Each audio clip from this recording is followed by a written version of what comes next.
April 29th, 2026, the Supreme Court drove a stake through the heart of the Voting Rights Act of 1965. Now, let me tell you what that means, because what they are counting on is you not knowing. So in 1965, Black people did not just ask for the right to vote, they bled for it. Selma, the Edmund Pettus Bridge, Bloody Sunday, John Lewis's skull was cracked open on the concrete. Fannie Lou Hamer was beaten in a Mississippi jail for trying to register people to vote. Medgar Evers was assassinated in his own driveway. People gave their lives so that our vote would not just cast, but that it would also count. And so when Lyndon Johnson signed the Voting Rights Act that same year, it was a legal shield that protected Black political power from being engineered away. Now, let me explain exactly how they do it, because this is where people get lost.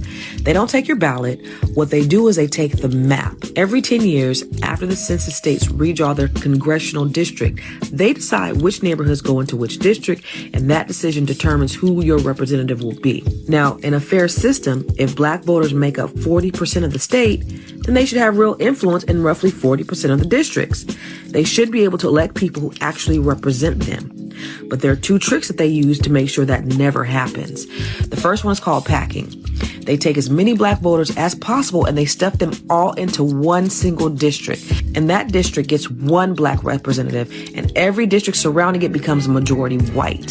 So instead of Black voters having influence in 4 or 5 races, they have only influence in one. The second trick is called cracking. They take Black neighborhoods and they slice them apart like pie. They spread these voters across 5 or 6 different districts where Black people are always the minority. So their ballots get cast and swallowed. They never have enough concentrated power to elect anyone who represents their interests. So what do? First, we don't stop voting.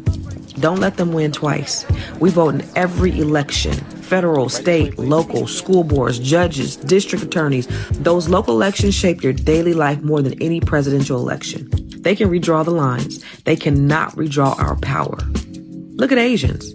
They have the lowest voter turnout of any group in this country, and yet they're among the most economically insulated because they practice collective economics. They buy from each other, they build with each other, they bank with each other, they protect each other with their dollars. So we need to support Black-owned businesses, open accounts at Black banks, invest in Black real estate, build Black wealth intentionally and unapologetically, because when they silence our votes, our economics must speak louder than our ballots ever could. This is Project 2025 in full effect. They told us exactly what they're going to do. Dismantle the protections, redraw the power, silence the communities that threaten their control. That's why they burned Tulsa. That's why they destroyed Rosewood. And every time we build something powerful, they find a way to tear it down. But we have the blueprint to make sure that never happens again. So let's work. Now drop a Black fist in the comments and share this with someone who needs